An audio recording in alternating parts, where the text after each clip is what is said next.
we've all been impacted on some level by the worldwide pandemic. And what we've experienced is that our lives have been, impacted in such a way that, there's significant uncertainty and disruption in our lives and also our businesses. So it's actually easy to become negative, lose hope, get stuck.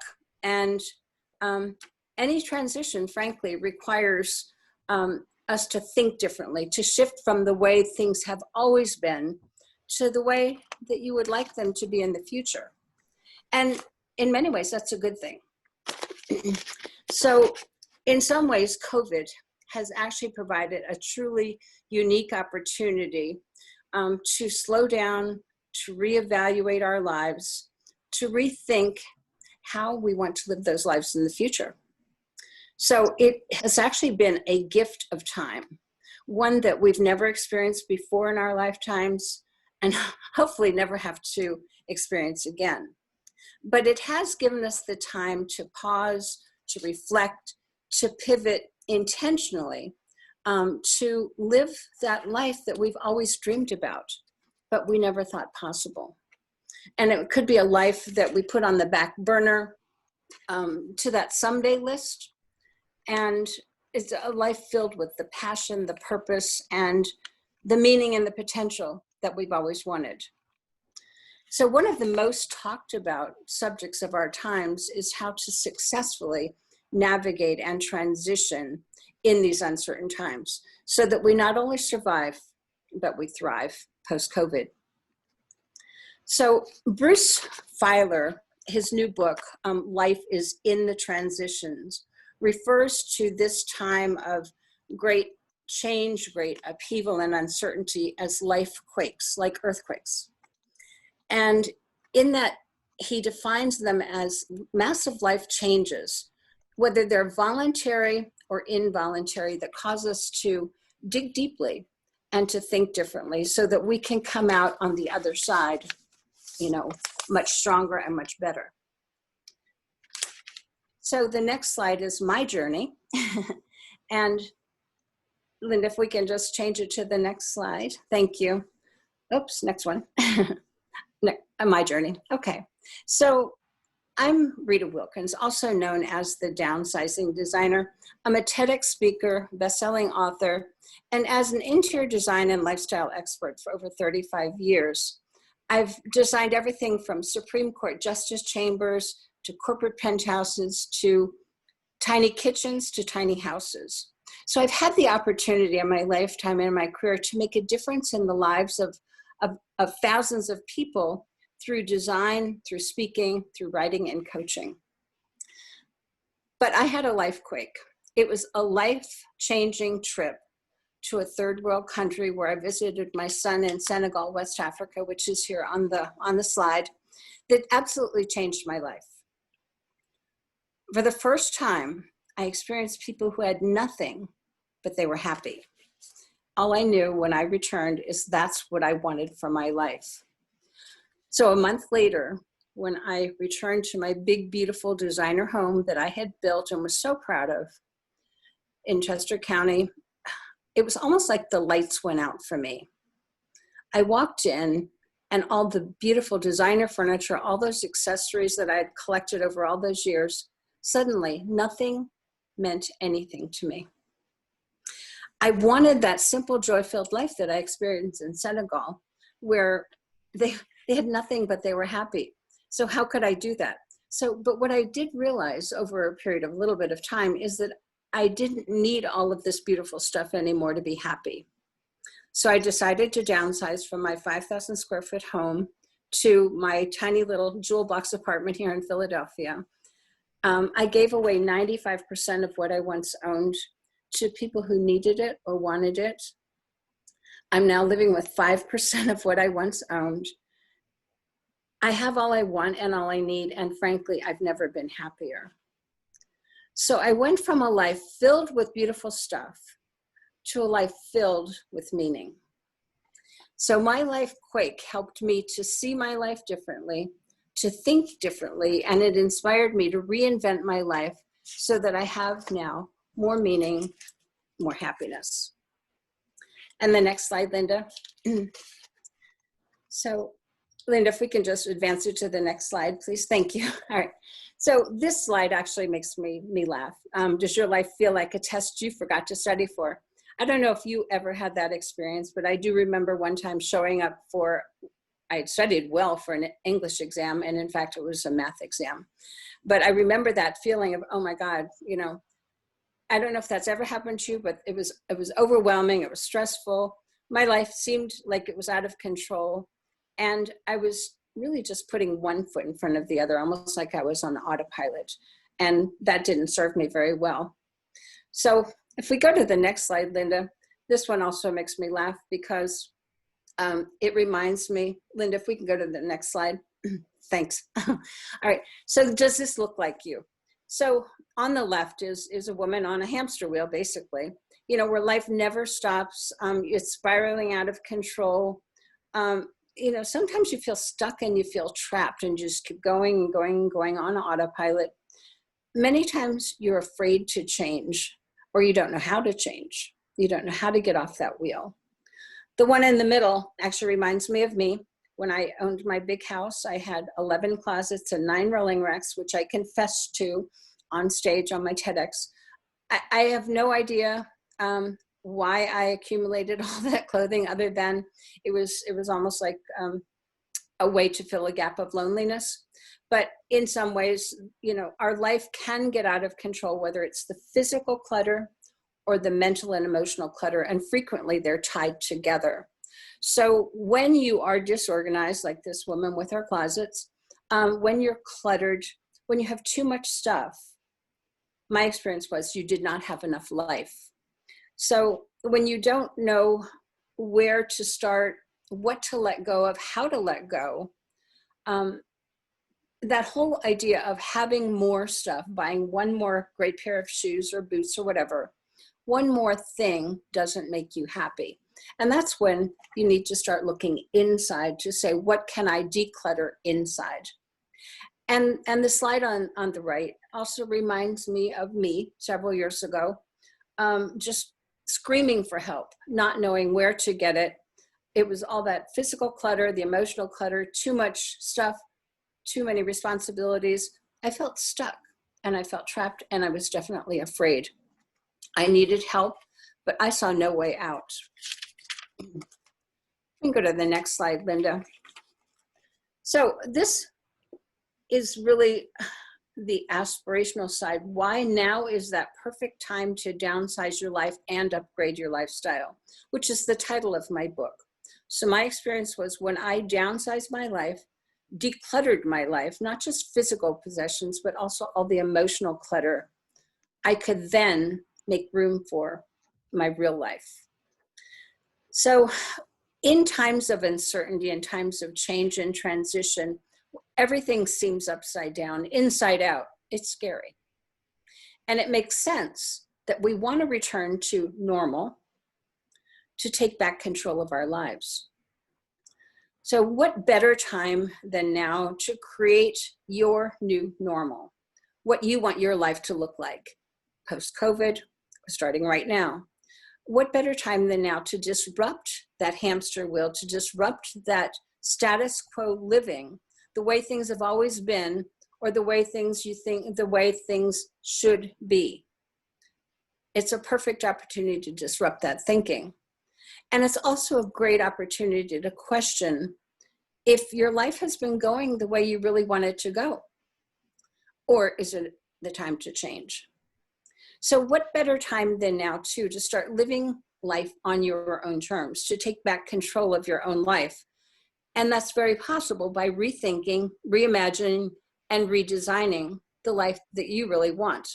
So the gift of COVID has been the gift of time, where we can pause and take this time to discern what matters most to us and what our life could look like.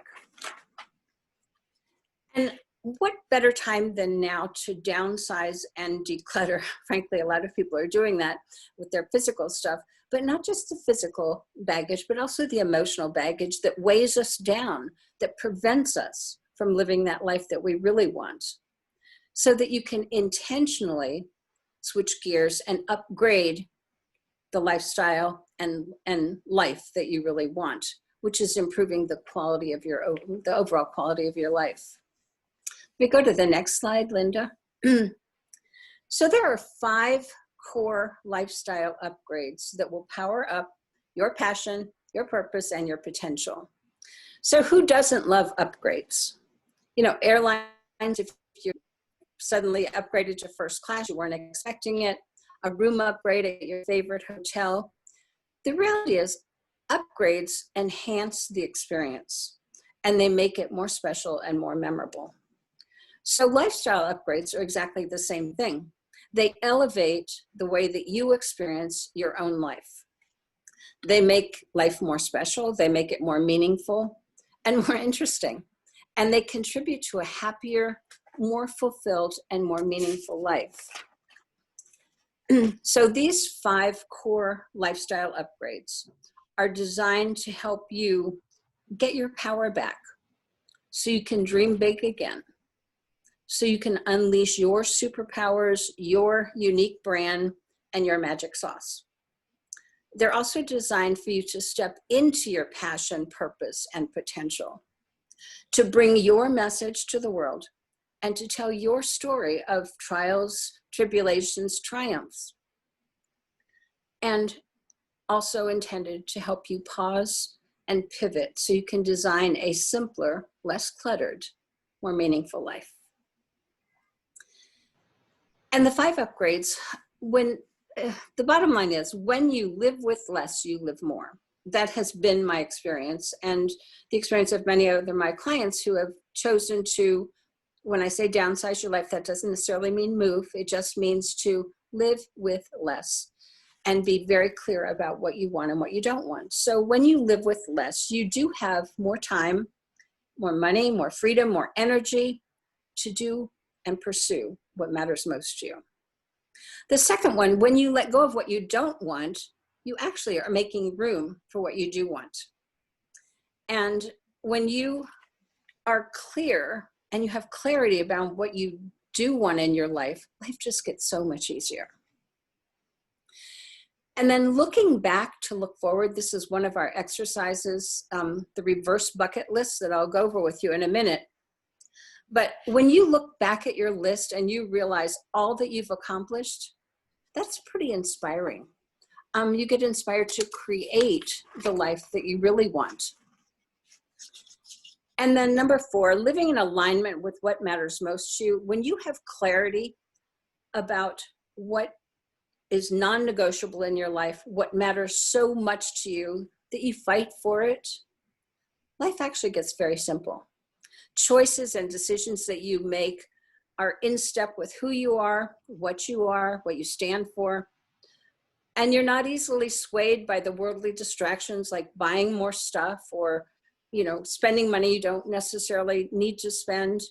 You're not tempted to have bigger, better, more.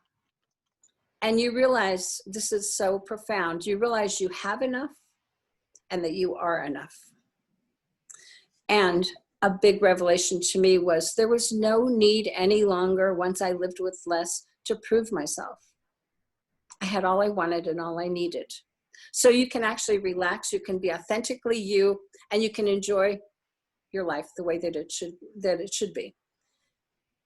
And when you are living the life that you designed, so living the life you love by design, as a designer, I basically design lives. The one that you create, especially for you, you develop a new courage and confidence to step out on those skinny branches of life, to take risks that you wouldn't normally have taken before. Life becomes an adventure, one that you can hardly wait to jump out of bed for. And there's no more hamster wheel for you, no more status quo living.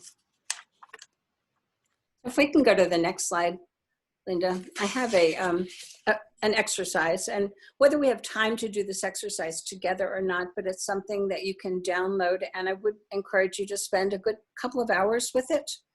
But a reverse bucket list is an opportunity for you to reconnect with those dreams that you have had that you might have forgotten about, and create a vision for the life that you really want. So when you look back into your life, you also can look forward. So for those of you who are needing to reinvent your life right now because of job loss, death of a loved one, health or financial crisis, or for those of you who are afraid or just stuck, not knowing what to do now, you now have something that you can kind of use to move you forward. And then there's also those of you who just want change. You know, you see this as an opportunity and you're searching for what's next. So the bucket list could possibly serve to move you forward in all of those categories. So unlike the traditional bucket list, which is an aspirational to-do list, where you feel guilty, maybe sometimes because you haven't completed it all, the reverse bucket list is actually an inspirational the reverse bucket list is actually an inspirational, I've done that list. It's inspiring, it's encouraging, it's motivating for you to look back and say, wow, I have done all of that. It's an opportunity for you to acknowledge yourself for all the accomplishments, big and little, that you've had, things that make you proud, times that you've stepped out of your comfort zone and you nailed it, or lessons that you've learned along the way, people that you have impacted. All of these things have changed you and they've shaped your life. So the reverse bucket list also provides validation for all that you've done, all those hard fought skills that helped you move forward in spite of all the challenges. It also helps give you clarity. So what matters most to you? What's non-negotiable? What did you fight for? And when you look back, so you can look forward, it provides insight and perspective. When you were in your zone and you lost all track of time, sometimes we forget that. What was most fulfilling to you, even if you weren't compensated for it? It also provides a deeper connection. So what you want more of in your life and what you want less of, and also what you're yearning for, longing for. A reverse bucket list provides the opportunity for you to create a vision for what you want and a blueprint for life as you move forward. It helps you resurrect those old dreams and create new ones. It also encourages you to live on those skinny branches. When your life is out of control and you're out of your comfort zone, it helps you to stop playing small and to live big. And lastly, it helps you to celebrate you. So too oftentimes we don't do that. And so when you do this exercise, you actually take time out of your life to celebrate you. So the next slide, Linda, is discovering your ideal lifestyle. Now this is a mind map that I use mind maps all the time. And a mind map is actually a visual thinking tool that helps you clarify and organize your thoughts on a diagram. It helps you to see the relationships and understand how your life is all interconnected, all parts of your life. So whether it's your business, your relationships, your finances, and it also helps you to generate new ideas to find the life that you really want. Also, it's creative as well as analytical. So it engages both sides of the brains. It helps you to think out of the box and not linearly. So when you do this exercise, I would just ask yourself these questions. When and where did you feel most valued and most fulfilled? And when and where did you lose all track of time? And in your life, where have you provided, where have you provided the most value? And how did that make you feel? So if we go to the next slide, Linda. So this one here is probably my signature. We only get one chance at life. Why not design the life you live? It's design and live the life that you love. So Lewis Carroll once said, in the end, we only regret chances we did not take, relationships that we were afraid to have, or decisions that we waited too long to make. So living the life that you love on those skinny branches, out of your comfort zone, is one of the most exciting places to live your life to the fullest. It's where you can live your passion, your purpose, your potential, and it's where you reach your highest potential. And one last thing, and that was Dr. Seuss. I love this one. If you get the chance, take it. If it changes you, let it. No one said your journey would be easy, but they did promise that it would be worth it. We only get one life. Make sure you use it. And then the next slide is, I just want to thank you for, this opportunity to be with you today. I'm offering 2 ways for us to connect. To anyone that's in this session, I'm offering a 30-minute complimentary call to help you power up your potential, to assist you in any way that I can help you design the life that you really want. And all you have to do is go to my website to schedule a 30-minute call with Rita. And then the second one is that I want to have a drawing for my signed book, my book that will be signed. So if you email me at ritawilkins@ritawilkins.com, and in the subject line, just put signed copy, I'll have a drawing today, and I will send that out to you if you are the winner. So thank you for your time today, and I look forward to taking any questions that you might have.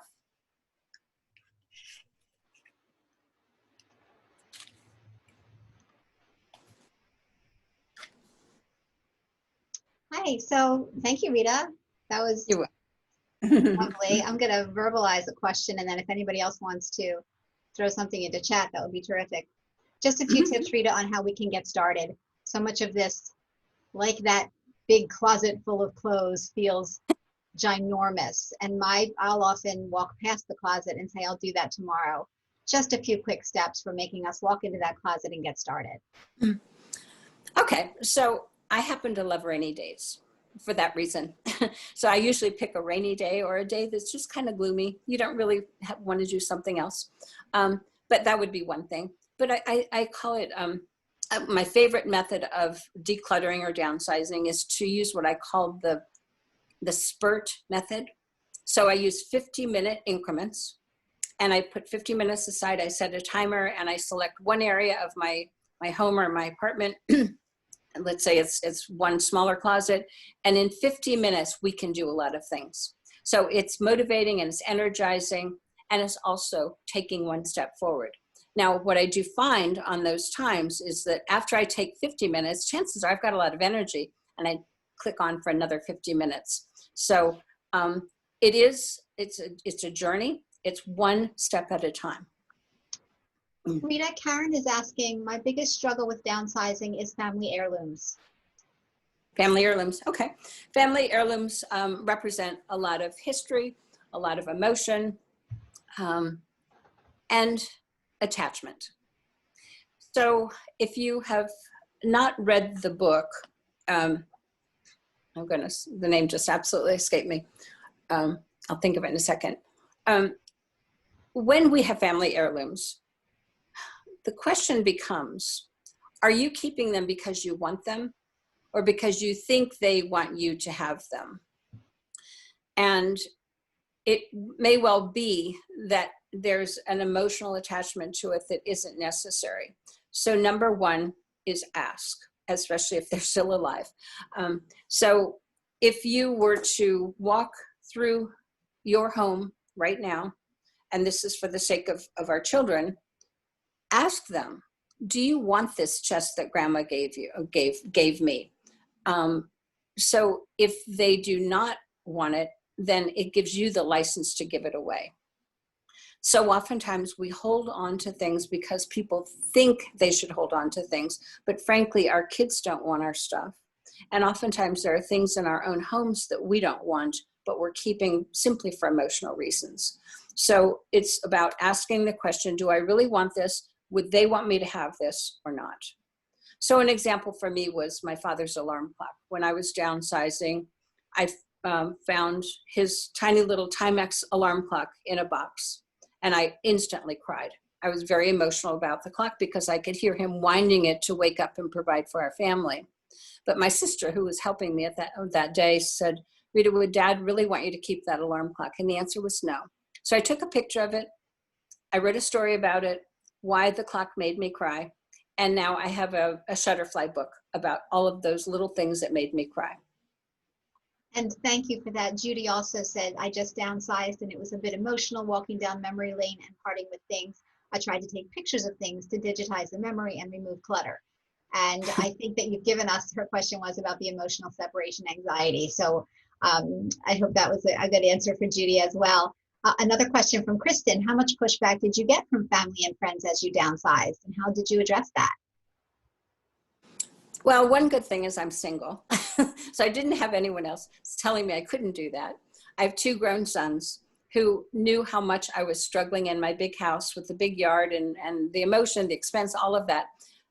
Once I told them why I was downsizing, they were absolutely on board. Now, I will tell you that in my world, there is frequently, I call them the dueling downsizers. There's the spouse that wants to downsize, the spouse that does not want to downsize. So it's a matter of finding middle ground there. And maybe I use a method called downsizing by decluttering. So the first step to downsizing is to declutter. So sometimes that's a good movement to then saying, wow, this feels so great and we can continue to live here. Or sometimes it's an inspiration to go ahead and move. Rita, the questions keep coming. Although here we go. Although Daryl wants to know, although we have more time, everything is harder, masks, sanitizing, cooking more, etc. Working full-time at home, so no real extra time. Any suggestions? You know, it's funny. COVID has brought on a new set of circumstances that we can call too much. So much of this is mindset. And when we live with less mind clutter, less physical clutter, our life really does get simpler. So I go back always to what matters most to you. So for me, what mattered most is that I lived a simpler, less cluttered life. So I had more time, money, and freedom to pursue what really mattered to me. So if you were to go back to, I think it was Daryl, you said, go back to what matters most to you. You know, time at the dinner table with your family, having real conversations, focus on those things that really matter. That's what lifestyle design really is. And then what do you want more of in your life? What do you want less of? When you start getting rid of the things that you really don't want in your life, when you start paring down, now you have more time on the other side for the things that really do matter. Rita, I've got a couple of questions about children at home. Both Sarah and Nicole say it's so hard to declutter and downsize when you have 2 young children in Sarah's case, small children in Nicole's case. Also, do you have any tips for families with young kids? And Nicole specifically says her kids need a lot of stuff. They have a lot of stuff. Okay, so when you say our kids need a lot of stuff, they have a lot of stuff, who's the one giving them the stuff? We do. And we are kind of contributing to that. So that would be one side of it. The other thing is to engage your kids and your family in a decluttering process. So to make it fun, to have them say, play a game, that, if you downsize or declutter your bookcase or your toy chest or whatever it is, then we'll go play a game. But if they see you doing it, by example, so if you start with your stuff first and start decluttering your own closets, your own, cabinets or countertops, whatever it is, it's almost like you're role modeling for them. And then reward them in a way that's positive when you say, wow, your room looks great. This I think will be a problem time immemorial. I don't think that anything is going to really change there, but it's habits that we develop now at this young age that will carry forward. So maybe just have fun with it, make a game of it, be a role model.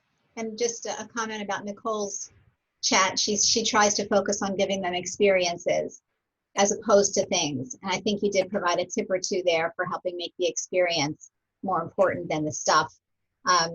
Let's see if there's any more down here. You keep coming. If I can just comment on that for a second, Linda, I love what you're creating, experiences, more experiences, less stuff.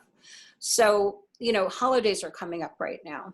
And I'll be blogging a lot about this because it matters to me, it matters to families that, when we pile up Christmas presents or toys and all of those gifts, when you think about it, what do they really love? They love the boxes, they love the ribbons, they love something like that. But when you create experiences like a family walk, a family hike, games after dinner, whatever that is, those are the things that they're going to remember. So if you go back to your childhood and you think of experience, this is where the reverse bucket list helps. You go back to your life and you say, I remember the Christmas when, or I remember that picnic that my family had. Those are the things that you remember. And you have the opportunity right now to create that for your children versus buying them more stuff. I do have a comment about someone who said, Renee said she recently had a garage sale, and instead of having people pay, she told them to take what they can use. It felt amazing to give the others to others and see the appreciation, especially in these hard times. Mm-hmm, mm-hmm. See if I have any more questions in here for you, Rita. Okay, if anybody actually used our hand raising feature, would you throw your question into the chat instead, just for ease of use on our end? Okay. Somebody else did ask again how to sign up for your free 30-minute session, Rita. So I'm going to make sure this group gets the 2 handouts that you shared. If not as attachments, they will go in a separate email, and I will also send attendees of this particular session your information again. Work for you? That'd be fine. Yeah. Perfect. Okay. And make sure you sign up for the signed book. I'd love the opportunity to share that with them. I have, what should we do with those things that we might use someday? Now, you may have touched on this one, but we may need a little more details. So it's not an heirloom, but we know we might use it. Right. So go. Yeah, the someday conversation. And Yeah. we all have, I'm going to keep this for someday. Well, think about your garage, think about your attic, your basement. It's filled with some days.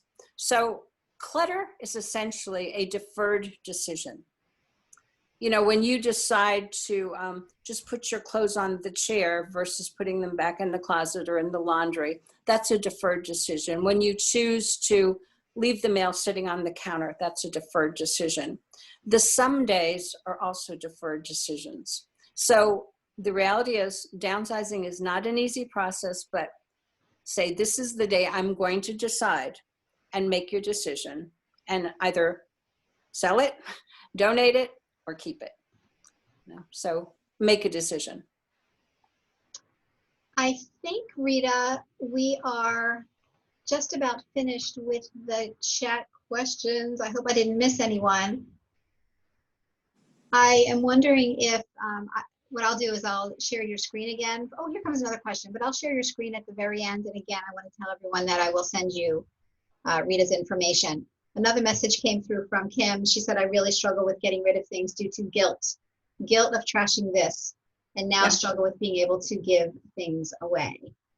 So these are, I'm seeing such a theme here, and I hope that we all feel like we're in this together, because there's so many people commenting on similar issues. That's why I wrote my book. That's why I share my story, because all the struggles that you are commenting on right now are exact struggles that I had. At one point, my closet made me cry. I literally opened a closet and I just burst into tears because it represented, so much excess that I really didn't need. I didn't want. Other people could use it and not. So there is a muscle that you develop in the downsizing process. It's like going to the gym. If you go once a week or once a month, not much is going to happen. If you start making downsizing and decluttering part of your daily or weekly life anyway, the muscle gets stronger. So the process of letting go is emotional, but questions you might want to ask yourself are, why am I holding on to this?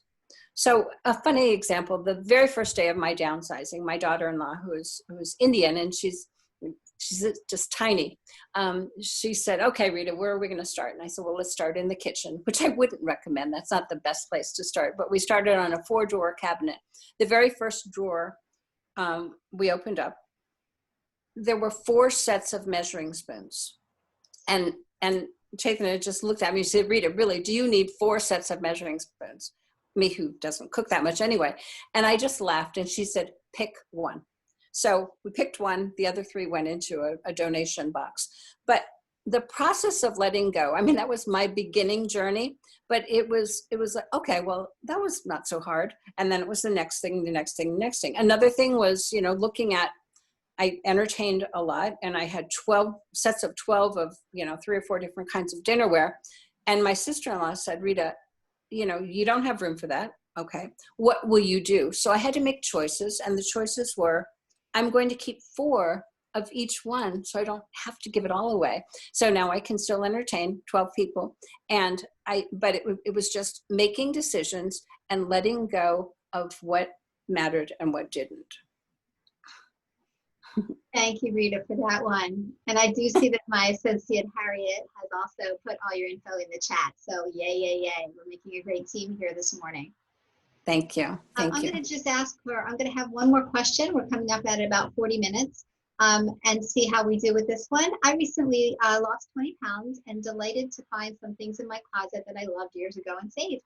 Now I have to get rid of the clothes that are too big, and I am afraid to. I love how this question actually reaches into a little bit of stress and anxiety about getting rid of things that you potentially need again. Yeah. So congratulations on losing the 20 pounds. And I will share with you that when I had my 11 closets and 9 rolling racks, I had 4 different sizes in there because I would go up and I would go down. But when I let go of those clothes that didn't fit, I didn't use anymore, or they didn't look good on me, I felt free. And so if you can shift your thinking from being afraid to having freedom in your life. So freedom to, number one, have the weight loss and feeling really good about that, and a commitment to saying, I'm not going to gain that weight again. So to some extent, it's liberating to let go of. And it is a conversation you almost need to have with yourself. Why am I afraid to let go? Am I afraid because I'm going to gain weight again? Well, that's self-sabotaging right there. So am I afraid because, I spent all this money, which frequently people will say, okay, well, maybe that was money not, well spent.